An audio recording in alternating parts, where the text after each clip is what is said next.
A ver si puedo hablar porque llevo una semanita que vaya. Bueno, a lo que quería ir. En el episodio de esta semana se pasa otra vez por el podcast un viejo conocido. Y seguramente si te hablo de Transibérica, de hacer un atajo con la bici en la espalda y de Super Randoners, así en general, pues seguramente ya sepas de quién estamos hablando. Roberto Fernández, nuestro invitado de hoy, pasó por aquí allá por el programa duodécimo, más o menos el 12, casi casi al principio. En la primera temporada seguro. Hace más de 2 años de esto. Desde entonces, como puedes imaginar, Roberto no se ha quedado quieto en el sofá. Varias, bueno, muchas de hecho. Super Randoners, un par de transibéricas y últimamente un veranito de lo más completo. Pero como siempre, prefiero no enrollarme yo demasiado y además es que la voz no me lo permite. Y vamos, que sea él quien lo cuente, como siempre. En resumen, que lo disfrutes. Te dejo con él.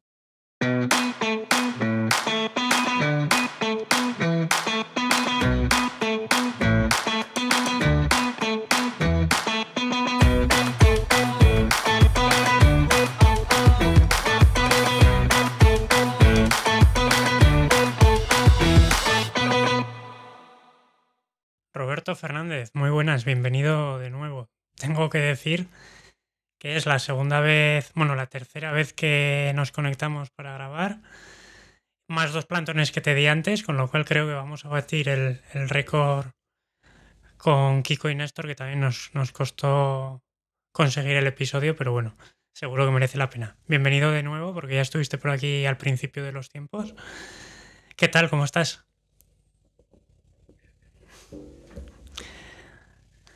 Muy bien, ahora contamos un poquito. Bueno, comentábamos el otro día cuando empezamos a grabar y luego resulta que no se había grabado y demás. Un poquito la temporada, digamos, el resumen de la temporada en el que digamos que empezaste el año fuerte, sobre todo mm, visitando mucho a tus amigos gallegos, al Club Riazor, con Manuel Fuentes entre ellos, que me consta que os une una buena amistad. Cuéntame un poquito cómo...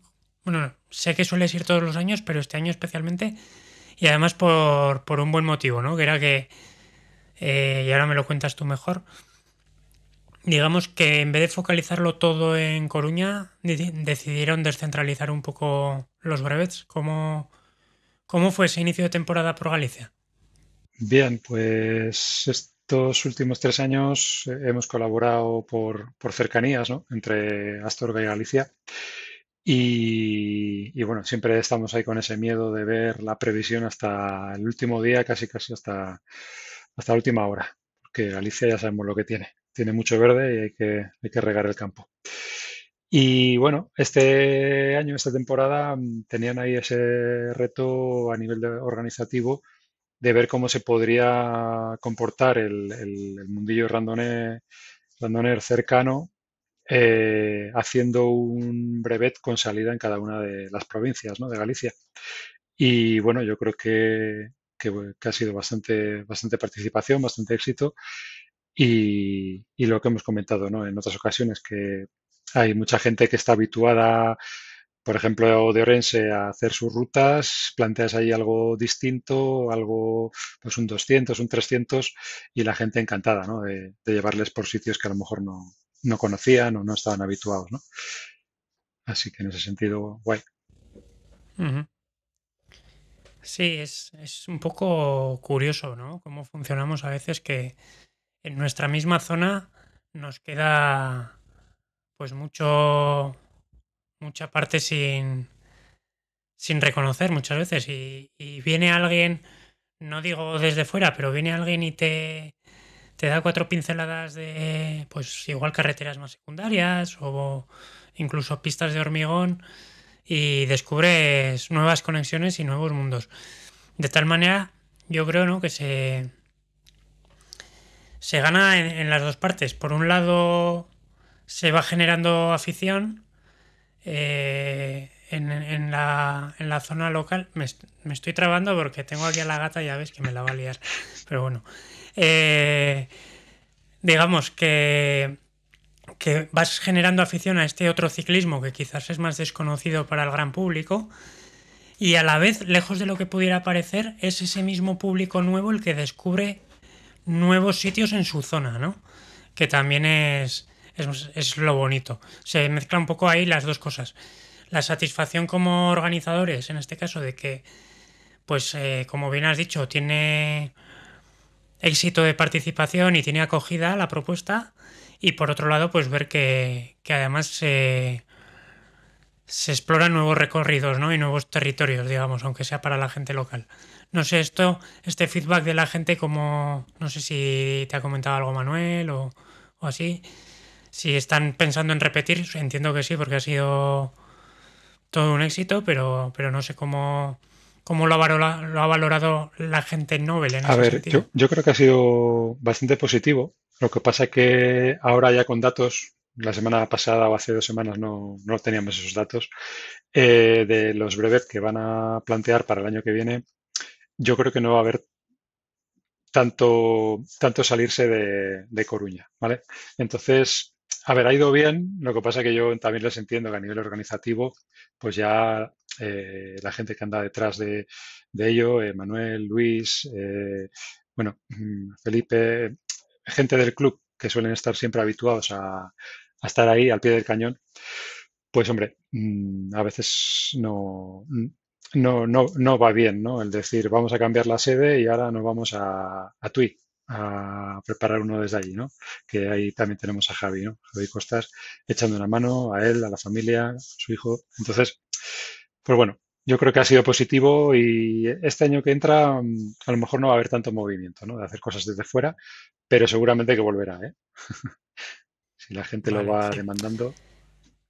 Esa es un poco la contrapartida, ¿no? Que claro, al final tú como organizador, para reconocer las rutas, incluso en el mismo día, pues acabas teniendo que desplazarte, hacer kilómetros, no viene tan a mano y pues al final a nivel logístico, digamos, es más engorroso, ¿no? Pero bueno, si la experiencia ha sido buena, supongo que pues igual no para todos los años y no todos los años en todos los sitios, pero sí que esa semillita yo creo que habrá quedado plantada y seguro que pues lo mismo que ese 400 del que me vas a hablar ahora, pues no para todos los años, pero cada X años pues se rescata y se vuelve a hacer, ¿no? Porque merece la pena.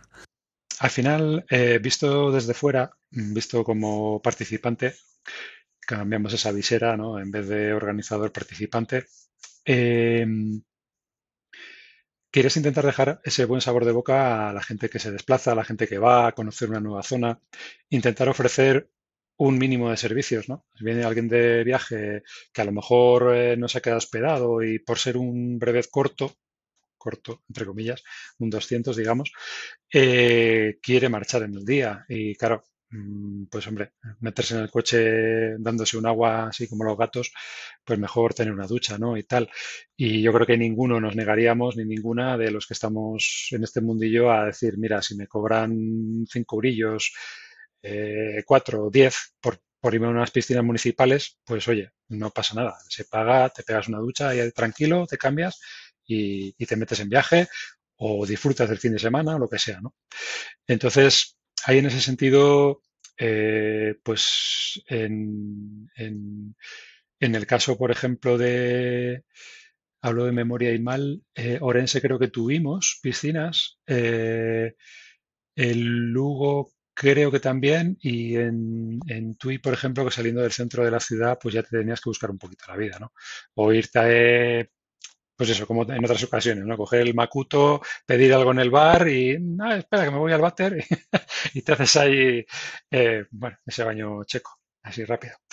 Pero bueno, que al final es algo que desde fuera, no se ve todo lo que lleva de intentar ofrecer al participante y yo, por ejemplo, tuve esa mala experiencia hace 2 años saliendo desde aquí, desde Valderredible, pensando que íbamos a tener infraestructura y al final a última hora nos falló el tema. ¿Y cómo te justificas, ¿no? Diciendo que iba a haber piscina, o sea, iba a haber duchas y tal, y que luego al final pues nos lo negaron. Este año lo hemos movido con salida y llegada desde Aguilar de Campo, un 200 que habrá en abril, el 25, y ya tengo apalabrado con el Ayuntamiento de Aguilar para que en el polideportivo nos dejen ducharnos ahí tranquilamente. Y, hombre, es un plus, la verdad. Sí, sí. ¿Va a ser un 200 lo de Aguilar? Sí, va a ser un 200 Vale, con 2.300. No hay grandes subidas, pero todo el día subiendo y bajando. Va a ser así un poco vale, vale, ratonero vale. y... Mm. Bueno, lo típico también, ¿no? En esas zonas al final. Eh, sí, lo que comentas de las duchas, yo creo que a todos nos viene bien. Y más quizás en sitios donde la climatología no suele acompañar, como es Galicia, que a lo mejor no llegas tan sudado, pero llegas helado de frío, ¿no? Y el poder entrar en calor con una ducha caliente y demás, pues siempre viene bien, aunque evidentemente, pues esto, lo que hablaba también el otro día con algún otro invitado, eh, los brevets no son cicloturistas, ¿no? No tienen esa infraestructura detrás, ni muchas veces los medios, con lo cual, bueno, pues hay que saber también un poco adaptarse en ese sentido, pero bueno. Oye, y digamos, bueno, hablando un poquito del todo el tema de Galicia, en el que, pues eso, no estás dentro de la organización, pero sí que te une con ellos una amistad. Sin embargo, tu club, como bien has dicho, es Astorga, aunque tú eres vizcaíno, vizcaíno cántabro, depende de a quién le preguntemos, supongo. Supongo que para los cántabros eres vizcaíno y para los vizcaínos eres cántabro, ¿no? Esas cosas que suelen pasar. Sí. Eh, el tema, tu club, digamos, oficial es Astorga, un club también con muchos brevets organizados a lo largo del año, incluso con el super brevet de la Asturica Augusta, de la que hablaremos un poquito más adelante. No sé hasta qué punto estás metido ahí en la organización, lleva todo el peso Salva, le echáis una mano en la medida de lo posible. Este año, bueno, me consta que has hecho varios años, digamos, alguna que se escapa de la zona de Astorga, como va a ser este año Aguilar o como la de Valderredible, y ahí sí que digamos que dejas un poquito más tus pinceladas. ¿Cómo es ese papel dentro de Astorga? Bueno, yo intento ayudar en lo que puedo, pero tampoco es que esté ahí muy sobrepasado, ¿no? con los temas. El tema de diseño de rutas normalmente suele estar Salva ahí a tope. Siempre anda buscando un poquito de meter ese plus de dureza. Eh, Aunque haya tres brevets al año en el catálogo nuestro que siguen un poquito esa norma no establecida de 1.000 metros a los 100. La verdad que el resto de brevets suelen ser duretes, ¿vale? Algún otro compañero de visita de la Brevecar, pues en algún momento se lo ha dicho a Salva, ¿no? Y dice, "Joder, es que nos gustaría ir, pero es que son muy duros y tal". No sé, al final también hay que entender que la zona de León, del Bierzo y por donde le gusta dibujar a Salva son terrenos preciosos, pero bueno, son durillos. Son puertos, señores puertos, y bueno, esos paisajes también a veces merece la pena, ¿no? El salir de esa zona de confort de hacer esos 1.000, que muchas veces los asemejamos con que son 1.000 llanos. Díselo a alguien que entrene máster y te dirá que no, que a partir de 500 ya es grandes ascensos. Pero bueno, entonces, bueno, a nivel colaborativo, pues sí, a nivel de diseño, a nivel de, ¿cómo decirlo?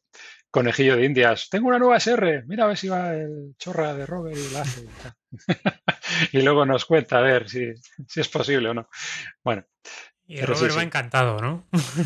Sí, todo lo que sea meterse retos y ponerse una zanahoria delante y seguir, pues sí, para eso están. Sí, sí.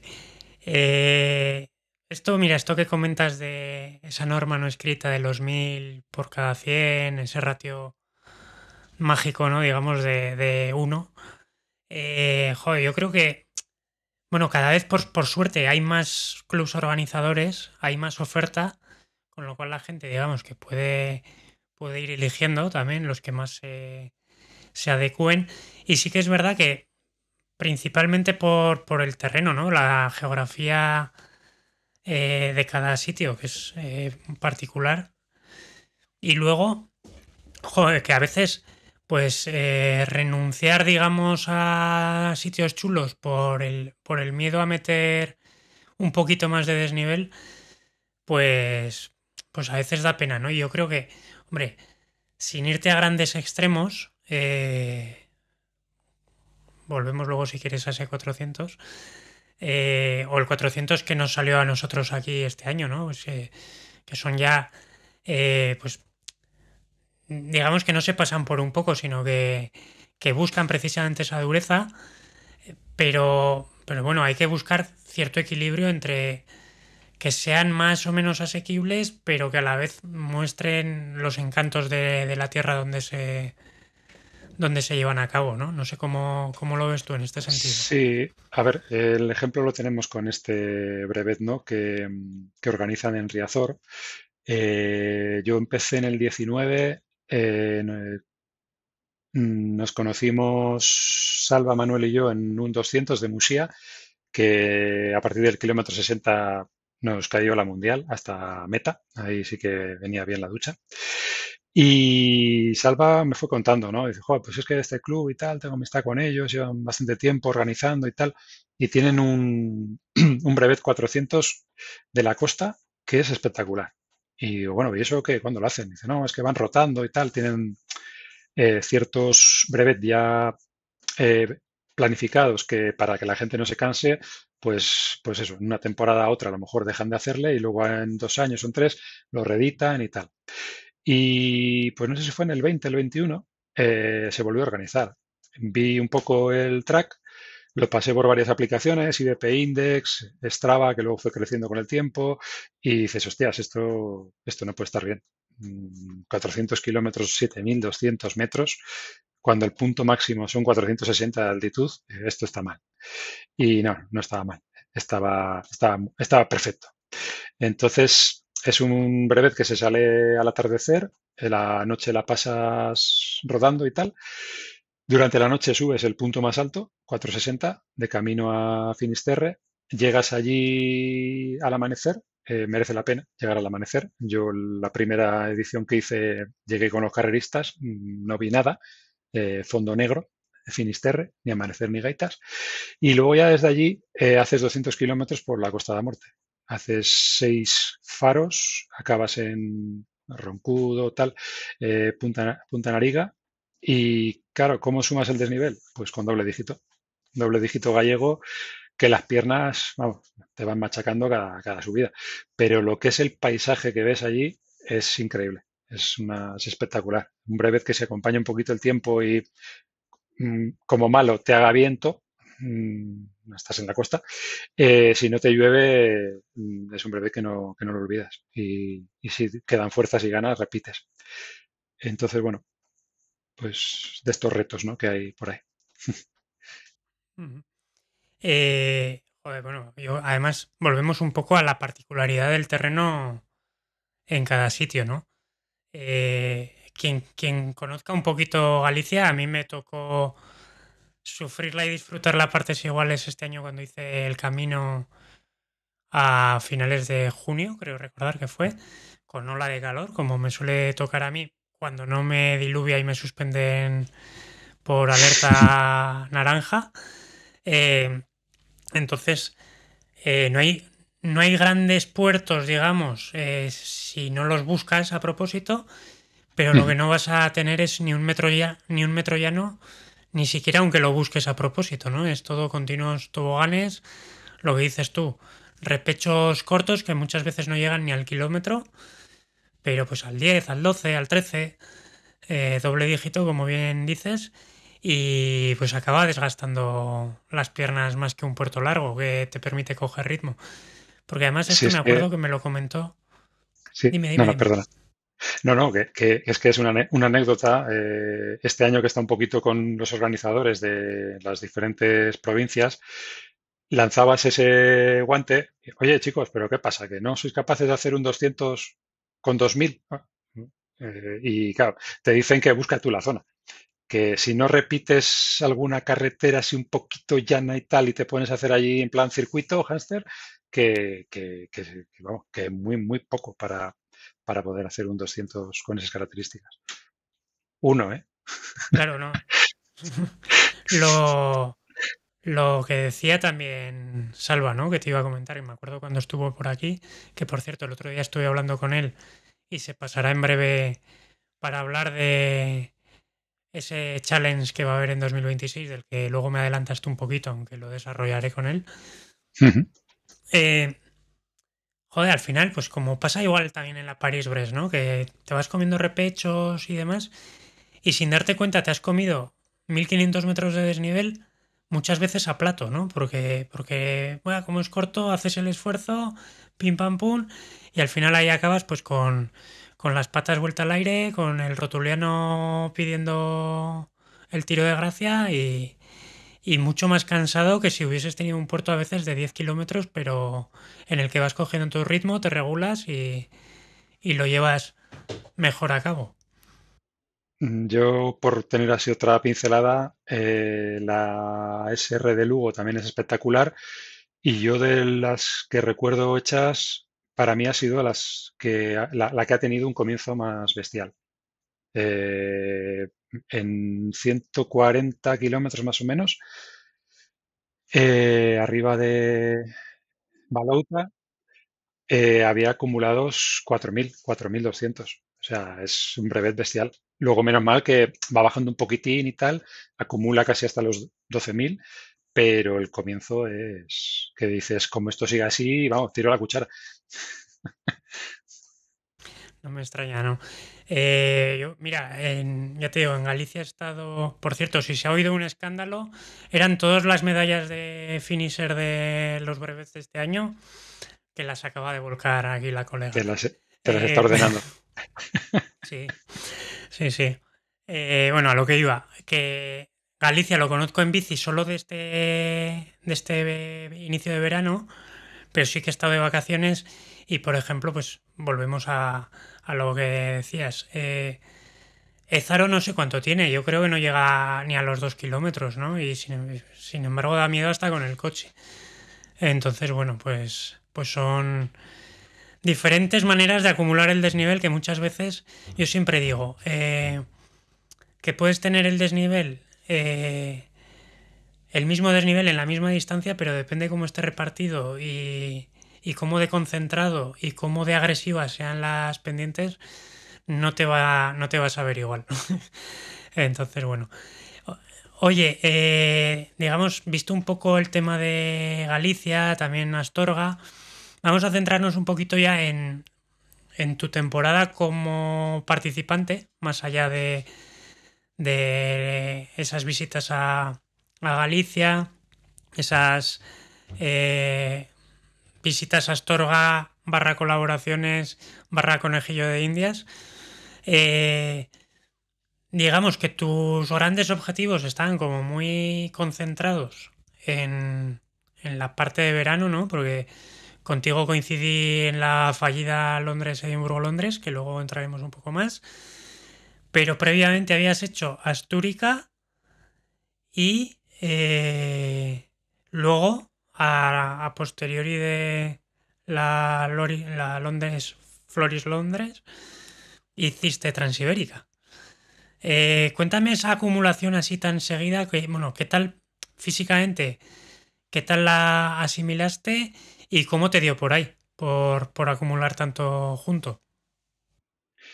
Pues a ver, la London me motivaba mucho, pues porque no había estado nunca en Inglaterra, menos en Escocia, tampoco he estado este año, Ya somos gracias a dos. Floris. Entonces, a ver, yo esa quería ir sí o sí. Tenías ya pagado la participación, el vuelo, tal, que estaba muy cercana a la Transibérica. Bueno, pues quería ir a hacerla sin apretar demasiado, ¿vale? Para tener un poquito de tiempo de margen para recuperar las patas. Había 10 días, había gente que me decía que, va, tal, que es un poco un suicidio y tal. Digo, joder, depende cómo vayas. Si vas a hacer un 1000, un 1200, un 1500 y te vas a apretar a lo bestia, pues seguramente que no recuperas y luego lo pagas.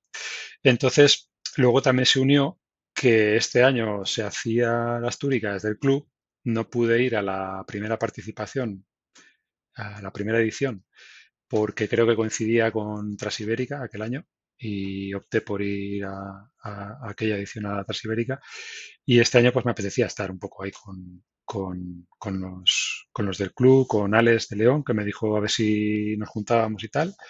Y hacíamos la prueba, pues es un poco allá pachas y tal. Y nos entendimos muy bien y acabamos bien. Y esa, por ejemplo, que fue previa a la London, esa sí que apreté un poquillo y ahí sí que fuimos un poco fuertes. Pero todo siempre intentando hacerlo un poco con cabeza, ver qué días tienes de recuperación y ir viendo un poquito el cuerpo cómo responde, ¿no? Entonces, bueno, sí que fue un poco suicidio visto desde fuera, que fueron casi, no sé, 5.000 kilómetros en agosto. Bueno, pero bueno, al final yo es cuando más me gusta hacer los kilómetros, en julio, agosto, y con buen tiempo y con sol, que es como me gusta a mí andar, más que acumular en invierno y con agua, que yo creo que a mí por lo menos no me gusta. Hay gente que sí, pero Salva es uno, que le gusta el frío y el agua. Pregúntaselo.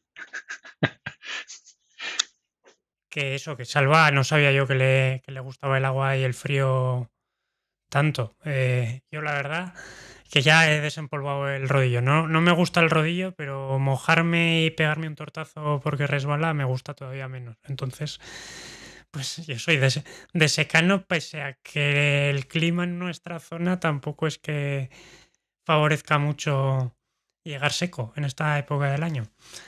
Yo, yo este sábado he salido por carretera con la BTT y con la ropa de agua, así que no te digo más. Joder. Me apetecía dar un paseo que tenía mono toda la semana y bueno, pues eso, ¿qué vas a hacer? Sí, sí, de vez en cuando toca, sí.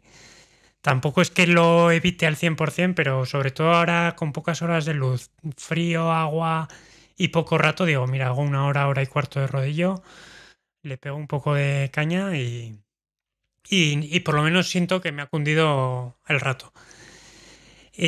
Mira, hablando de esto de pues ese verano, ese agosto de más de 5.000 kilómetros o de casi 5.000 que has dicho, mm, te iba a preguntar, no sé, bueno, porque tú competiste en su día en Máster. No sé si sigues algún tipo de planificación con algún entrenador, si vas un poco a tu bola, si simplemente andas en bici y acumulas kilómetros o llevas algún tipo de estructura. No sé cómo te planteas ese tema. Planificador como tal de llevar a rajatabla qué hacer y cuando competía en máster tenía unas tablas de hacer series y cosas de estas que las aborrezco. También lo noto, que me falta eso, por ejemplo, cuando me aprietan peto. Entonces, bueno, pues te falta esa chicha. También lo aprendí cuando empecé otra vez a competir. Estuve un año en aficionados y el primer año de pasar de cicloturista a máster, cuando te sacaban de punto y había tirones en carrera, pues eso, se pasaba mal. Y bueno, me alegró que, no sé si fue la segunda o la tercera carrera, ya las acababa, pero la primera, segunda, me sacaban de punto y la caja ibas a 1000. Luego ya, pues bueno, te vas conociendo un poco, sabes en qué frecuencias tienes que trabajar, cuando aquello todavía los medidores de potencia no estaban muy allá. Y, y sin más, y planificación sí que me ha gustado más en el pasado el tema de gimnasio, de tablas de ejercicios, de intentar fortalecer core y tren superior. Yo que soy bastante tirillas, pues cuando antes hacía un poco más de BTT, primera subida y bajada aguantabas, bajadas largas, segunda o tercera bajada ya pedías tiempo porque dices, uff, no puedo con la bici. Entonces, eso hay que trabajar en pretemporada, ¿no? Antes que hacía más pruebas de BTT o el soplao, ¿no? De BTT, que no deja de ser una prueba de larga distancia para gente que tiene un mínimo de técnica. Yo tenía muy poquita. Entonces a mí lo que me faltaba era fortalecer arriba para las bajadas y los baches, pues hacerlos con más confianza, ¿no? Pero bueno, me gusta más ir sumando kilómetros y por sensaciones, ¿no? Y lo que hemos hablado antes, ¿no? Pruebas ir con un planteamiento o ciertos brevet ir más de grupo medio atrás con amigos, amigas y otras pruebas, otros brevet, pues decir, mira, esta vez me quiero apretar y ver qué pasa, a ver qué tiempo hacemos o si podemos acabar un poquito adelante o tal, pero sin más. Vale. Y bueno, nos habíamos quedado, digamos, en ese inicio de verano con la Astúrica que decidiste junto con tu compañero, con Alex, pues apretaros un poquito, siempre sin que se os fuese la cabeza. Después Londres, que es donde coincidimos, que ya me has contado un poco, pues esa frustración, ¿no? Digamos, porque llegas allá, lo mismo que casi todos, supongo. Has pagado en enero, llevas 6 meses o 7 planificando y bueno, entrenando o no entrenando, ¿no? Es por esto es por lo que te preguntaba, pero con el foco puesto y con la idea de llegar lo mejor preparado posible a pues a ese evento, que además es cada 4 años, y bueno, llegamos allá y ya se preveía la tormenta, pero lo que no pensaba yo es que nos iban a cancelar. Sí que se oía, pues que igual, digamos, la pausaban durante unas horas y demás, pero bueno, al final, aquellas estampas de Richmond, yo creo que no se nos van a olvidar en tiempo. No sé cómo lo vivisteis vosotros, porque yo llegué a Richmond un poquito antes que vosotros, porque el primer día había salido bastante pronto, había salido a las 7 menos cuarto de la mañana.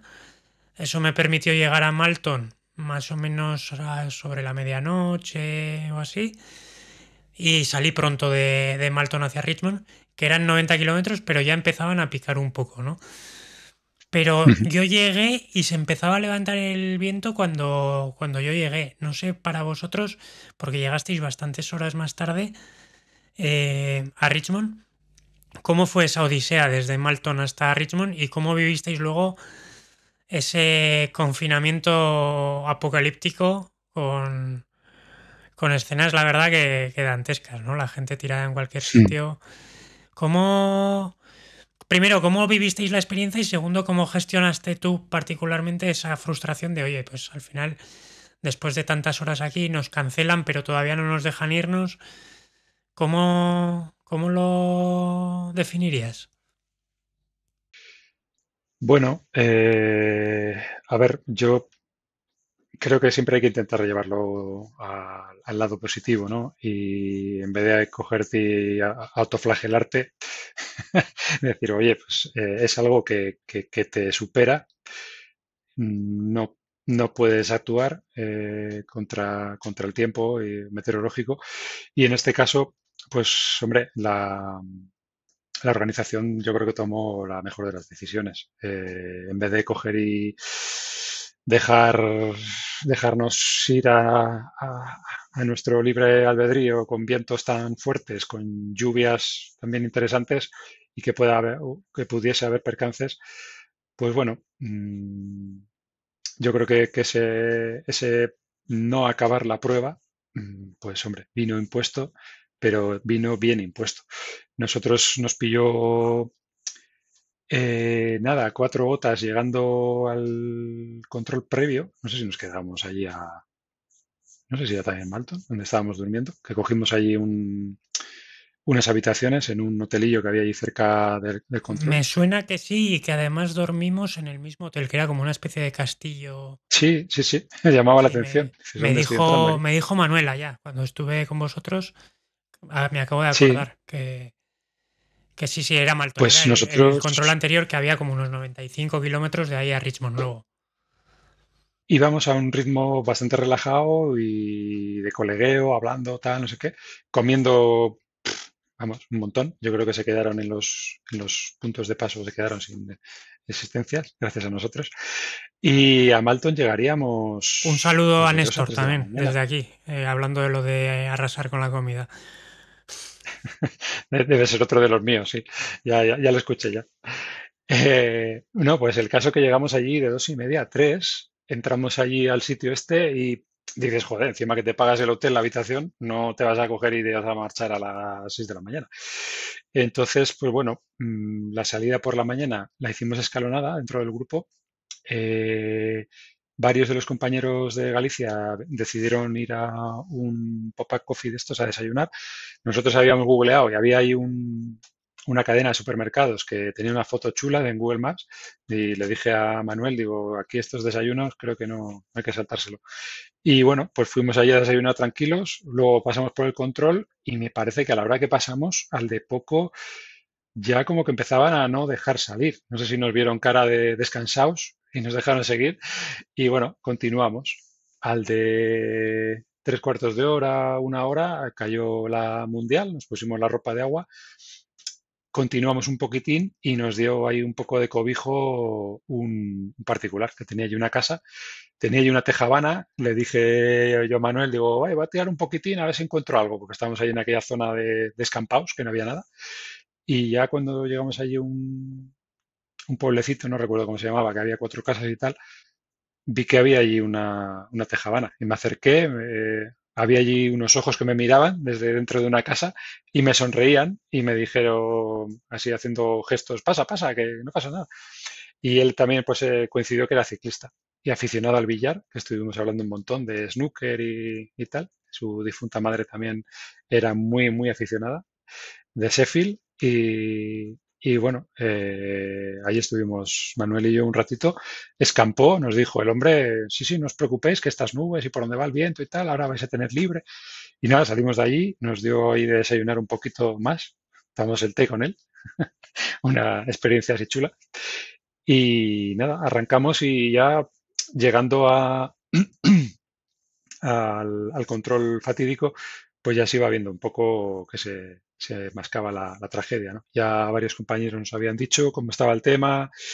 Ya cuando nos acercamos allí y vimos la cantidad de bicicletas que había, bueno, yo saqué ahí un candado que llevaba, porque no me fiaba. Digo, a ver si todavía me van a levantar aquí algo. Que luego algo pasó. Mm, Algún compañero o compañera creo que le levantaron alguna batería del RAN y, bueno, no sé. Y bueno, pues llegar allí, empezar a ver caras conocidas, veros a vosotros, ver a otros compañeros españoles y decir, ¿qué ha pasado aquí? ¿Qué ha pasado? Hasta que a las 7, 7 y algo, pues ya nos dijeron que nada, que no se podía seguir. Y bueno, ante una de esas, ¿qué vas a hacer? No vas a montar ahí el pollo, que creo que hubo gente también que de estas que no, bueno, que les gusta y no aceptaban la realidad hombre, en aquel momento hablamos el grupo que éramos, encontramos unos apartamentos, unas casas así rurales a las afueras, no sé si había que desviarse 6, 8 kilómetros para luego volver a deshacerlos al día siguiente y coger ya la ruta de vuelta. Y bueno, pues ahí estuvimos. Compramos unas pizzas, unas hamburguesas que nos trajeron y ya vivir la experiencia diferente. Pues, pues eso, el intentar cambiar un poco el chip. Pues sí, sí, no, no, yo creo que no queda otra.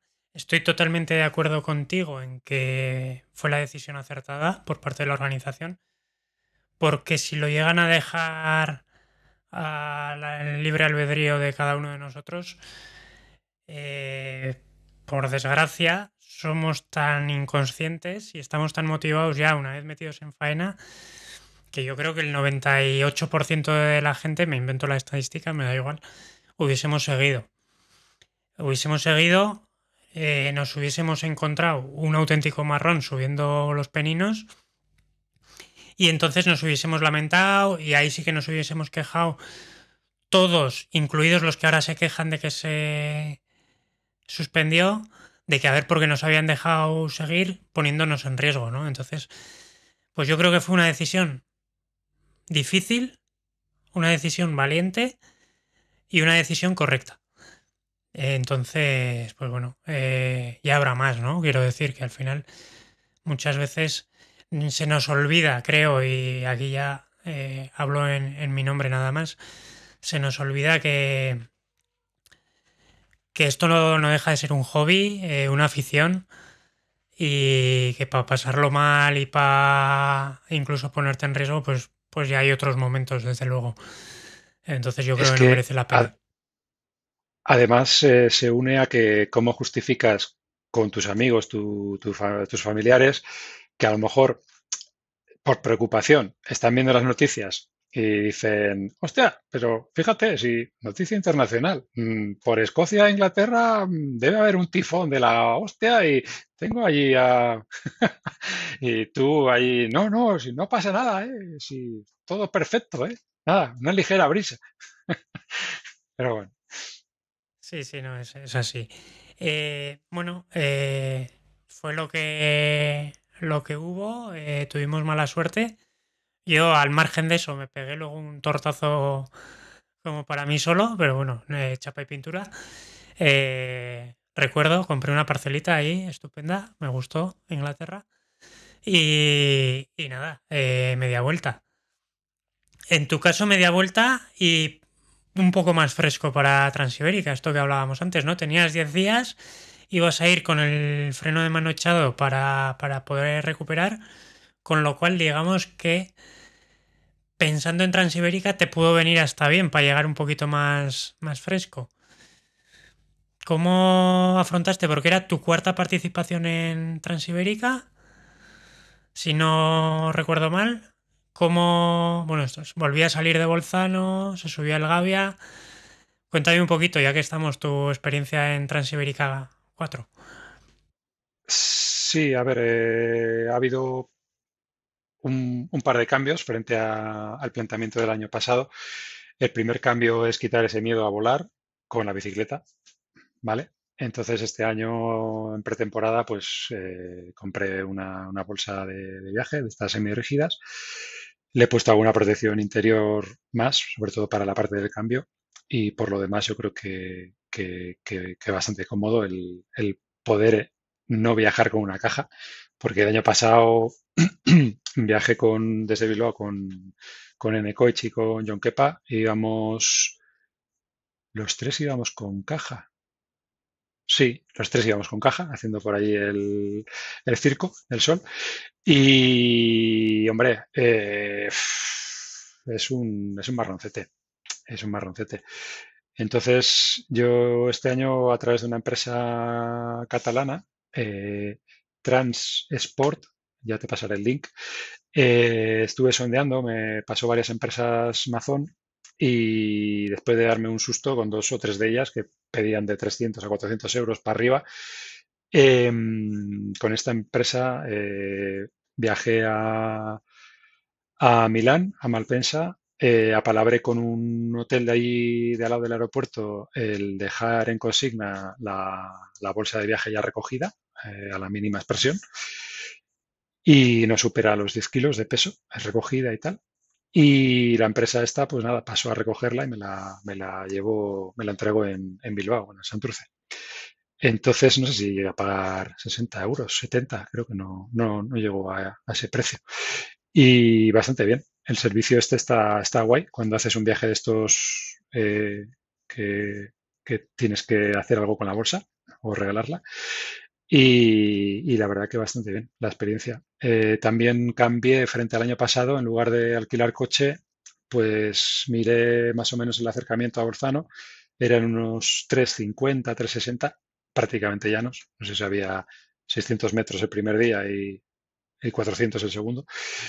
Y carriles bici a tutiplén. Salir de Milán, luego lo miré y creo que había alguna alternativa rodeando un poquito más para haber evitado carreteras. Pero bueno, al quitarte 40-50 kilómetros de alejamiento de la gran urbe, luego era todo carriles, bicicleta y canales y bueno, todo perfecto. Así que bueno, la experiencia se dio bien en lo que fue el acercamiento a Bolzano. Y luego la participación, pues bien, contento. Iba con una idea en la cabeza de intentar bajar de 10 días, como en otras ocasiones, intentar acercarme a las 9 jornadas, a los 9 días así, completos, y finalmente, pues bueno, no sé si hice 9 días, 10 horas, así que bastante contento. Con 2 días que tuve que parar por las inclemencias. El día de Tudela solo pude avanzar 200 kilómetros y gracias, porque nos cayó la mundial. Y estuvimos en un hotel, el más barato que nos ofrecía las búsquedas de Booking, Google y demás, pues aparecimos allí como 8 o 9 españoles participantes, todos allá piñados. Y fue curioso porque cuando entrabas ahí a la recepción, veías ahí un charco y dices, ¿aquí alguno ha venido en barco o en barca? Se descojonaban ahí en la recepción. Dices, sí, sí, sí, hay aquí más compañeros tuyos. Digo, ya me imagino, pues tanto hecho charca. Joder. Sí, sí. Cuéntame un poquito. Dices que tu objetivo, bueno, era 9, 10 días. Me consta que eres de los que intentas dormir todo lo que puedes de hotel o el 100% de las noches. Soy un ¿Cómo flojo, sí. gestionas esto? ¿Cómo gestionas? Tú eres de los que decía Pequi, ¿no? Que vas más rápido, pero paras más. Paras más, te comes las lentejas primero, bueno, todas esas cosas que hay. Esas cositas, sí. Cuéntame, ¿cómo gestionas ese tema de alojamientos y no sé si te haces un presupuesto antes de salir o te llevas las manos a la cabeza una vez que terminas? El presupuesto es hacer así y son mis vacaciones. Y luego, pues sean 1.000, sean 1.500, sean 2.000, dice, pues nada, habrá que apretarse el cinto. Pero bueno, como no tienes patrocinador y ando lo que ando, pues me jodo. Pero sí, sí, a ver. eh, este año, por ejemplo, con un compañero de Vitoria, uf, no me acuerdo ahora. He aprendido que nunca había usado hasta ahora, la verdad. Y por ahora es otra alternativa que no está mal. Te puede salir bien, o te puede salir mal. Casi nunca se me había pasado por la cabeza el tirar de Airbnb. Y me pasó que en uno de los traslados, no sé si fue Nimes, creo que sí, que fue Nimes. La ruta, digamos, más corta era no bajar hasta Nimes, sino seguir un poquito en línea hacia el oeste, un poquito más hacia el norte, ¿no? Pero claro, yo estaba en ese impasse de que sabía que hasta las 9 10 de la tarde iba a tener viento de cola, que estuvimos todos los participantes en aquel momento aprovechando, después de 2 días de viento de cara, dices, esto no lo puedo dejar pasar. Y paré en un momento dado a decir, venga, Robert, que sí, que está muy bien tirar de viento de cola, pero habrá que buscar para dormir, que yo no tengo para vivaquear por ahí ni quiero. Y buscando, buscando, buscando, no encontraba, porque la ruta que tenía yo marcada iba por pueblitos interiores, no eran grandes ciudades, y no se me había ocurrido el ir por Airbnb. Y un compi, un compañero español, vamos, le salió bordado. Paró en una casa particular, tenían lavadora, cenó con ellos, hizo coladas, bueno, pues guay, le salió bien. Así que es para apuntarle también para alguna ocasión. Ujú. O sea, un Airbnb de estos de una habitación en una casa habitada, ¿no? Entiendo. Eso es, eso es. Vale, vale, vale. Pues si te dejan además meter la bici y tal, pues fenomenal. La verdad que es Hmm. una opción más, ¿no? Digamos. Sí, Oye, porque es que lo que y... comentas tú, a nivel de gasto, perdona, cuando estás Sí, sí, fuera sí. de España es cuando te das cuenta de los precios que hay. Entonces, Suiza prohibitivo, mejor no parar allí a dormir y si paras a dormir, vivaquear. Italia, bueno, también tiene unos precios que como sean lugares de paso donde quieres parar con todas sus bondades, ¿no? Y encontrar comida y sitios, o un taller mecánico, te van a clavar. Y el presupuesto anda entre 70, 80 hasta 100 por una habitación individual. Francia, bueno, depende la zona, también te pueden clavar bien. Y al final me he hecho accionista de Ibis. porque vamos, yo creo que 4 noches o 5 he parado en hoteles de Ibis. Y Ya me bici llega. y Fórmula 1 yo creo que son así de los más Así que permisivos, ¿no? Digamos, porque yo por eso digo que no sabemos lo que tenemos, porque, ostras, en España mm, tienes un rango muy grande de algo económico digno hasta algo que ya que digas, mira, me apetece un hotelazo de la Virgen y pagas un poco más. Pero es que en otros sitios, en otros países no tienes eso. ya. Sí, sí, no, está claro, al final. Pero bueno, como solemos decir, ¿no? Como es lo único que gasto y con eso nos consolamos. Oye, y nos preguntaron en su momento en el grupo de Telegram, aunque lo contestaste tú mismo allí, pero vamos a entrar un poquito en el tema de configuración de luz, que además me interesa. Llevas un buje dinamo, no sé si lo usas, por ejemplo, a Londres lo llevaste, ibas con baterías, bueno, ahora me cuentas un poquito. Creo que es un buje Son, no sé si es el 28 o cuál de ellos llevas. Y como foco para la dinamo llevas un Supernova, pues, el típico, ¿no? Digamos, para dinamo. No sé, a nivel, bueno, además estos días se estaba hablando un montón de luces, de las Fenix que fallan, de las Moon, batería, lúmenes, bueno.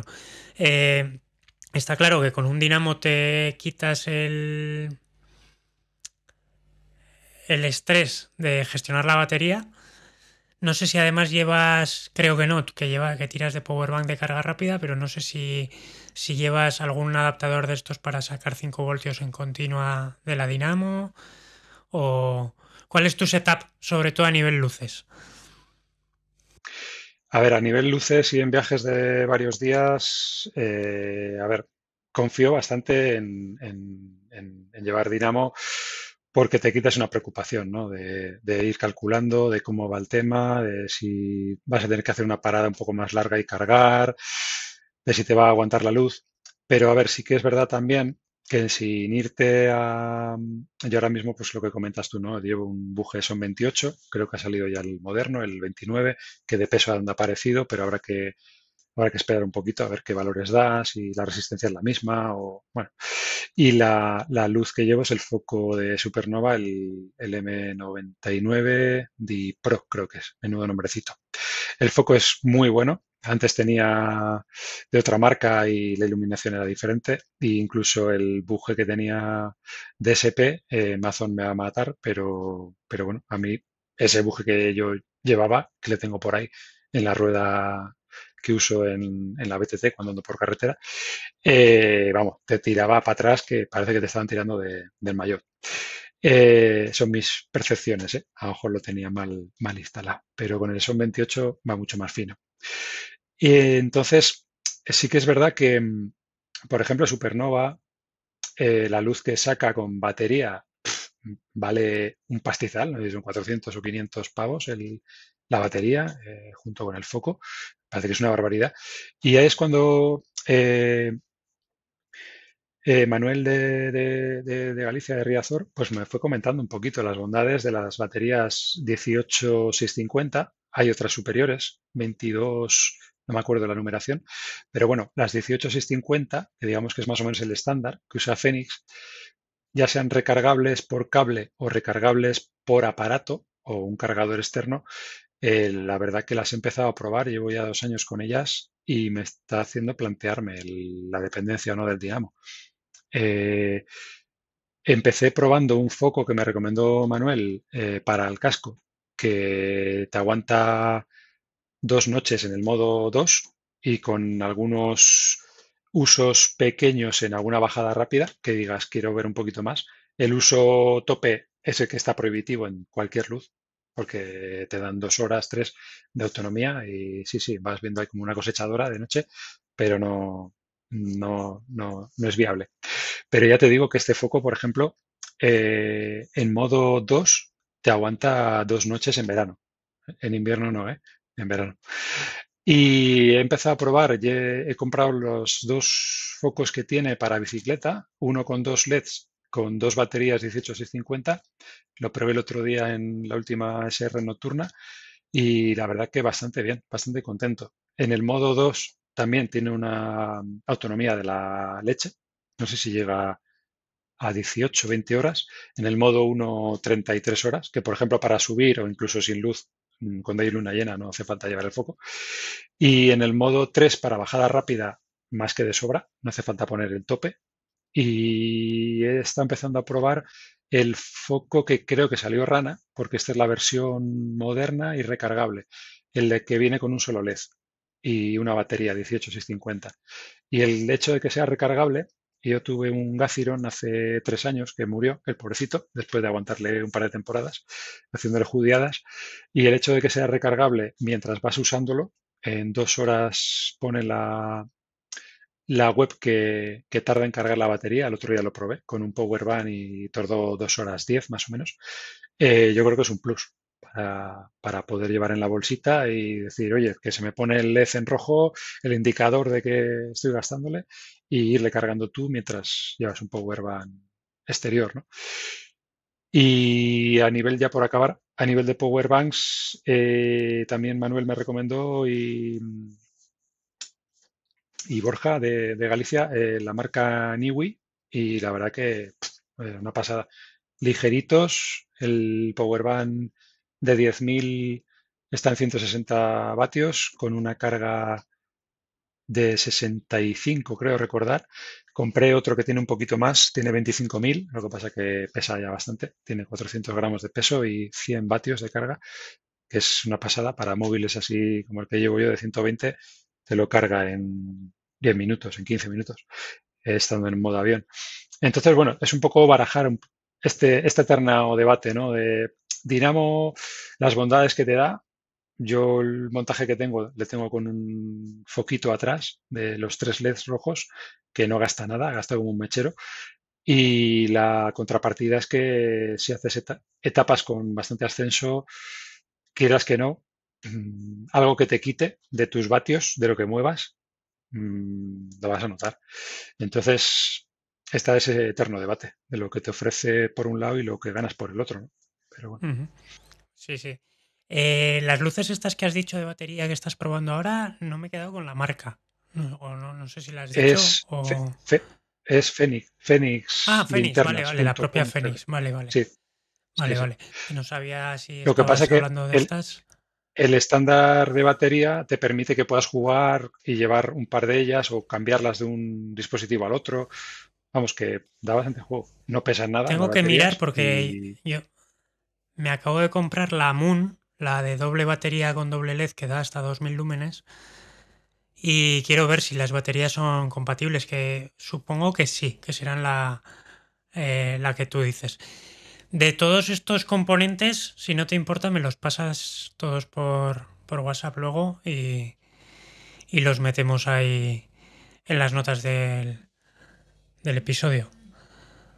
Eh, ahora viene el otro. Está aquí.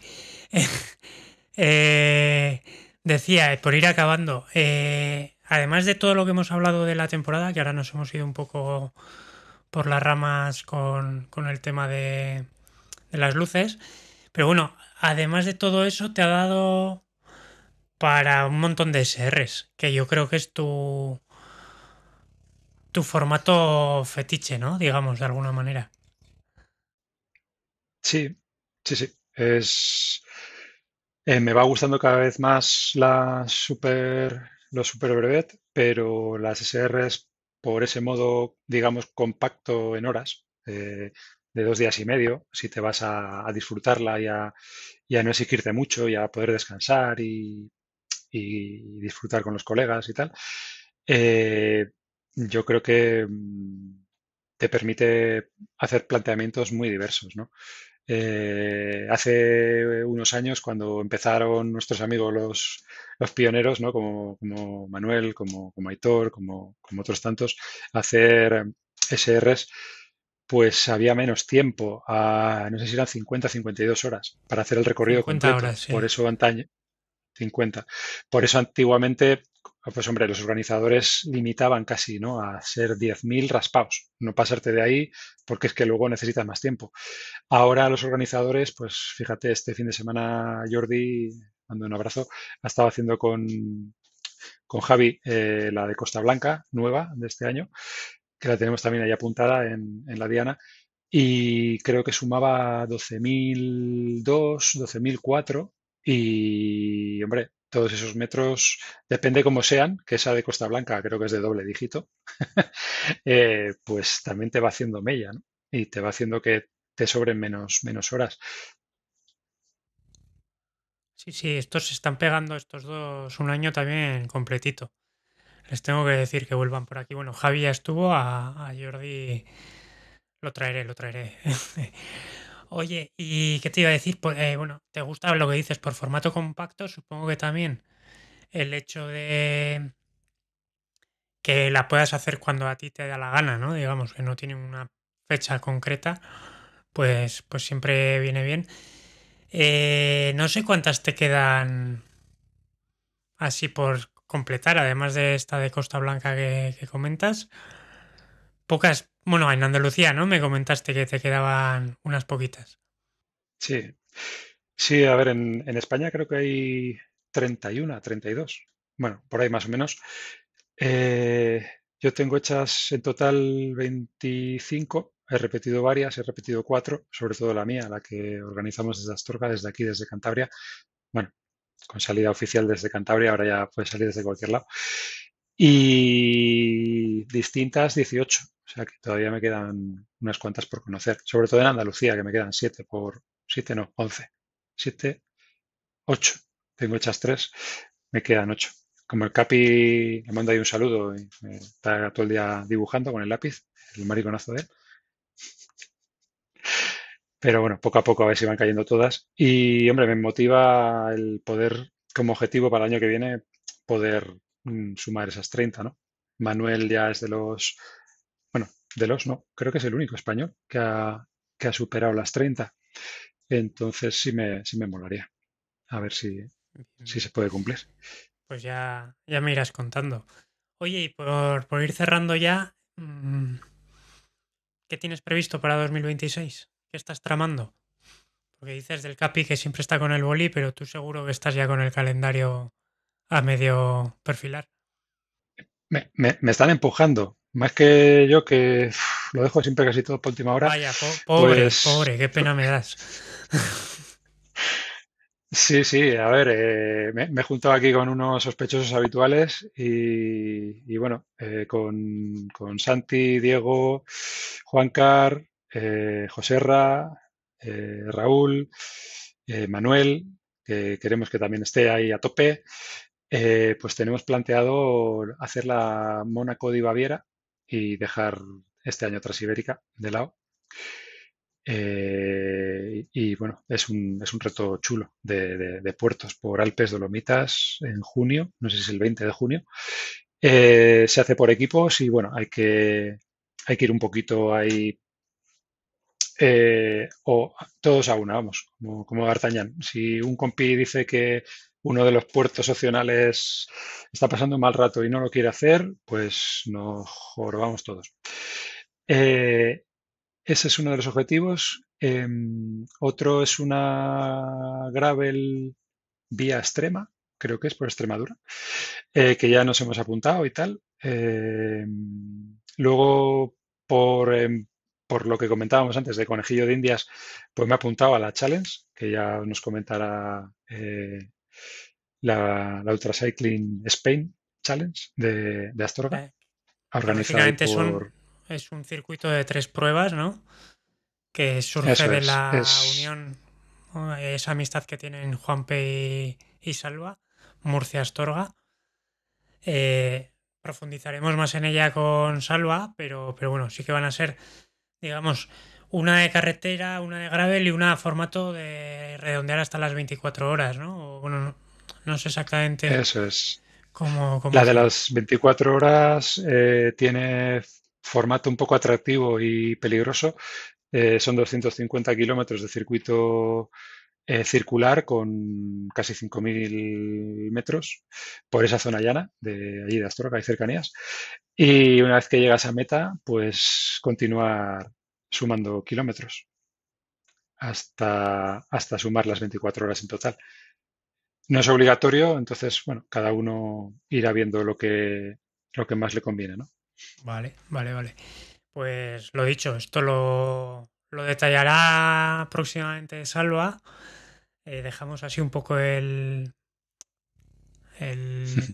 bocadillito, ¿no? Cliffhanger. Para que la gente...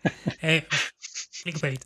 Pero bueno, más que nada porque me escribió el otro día él también, pues comentándome un poco la idea y por supuesto, pues ese tipo de iniciativas tienen siempre un hueco.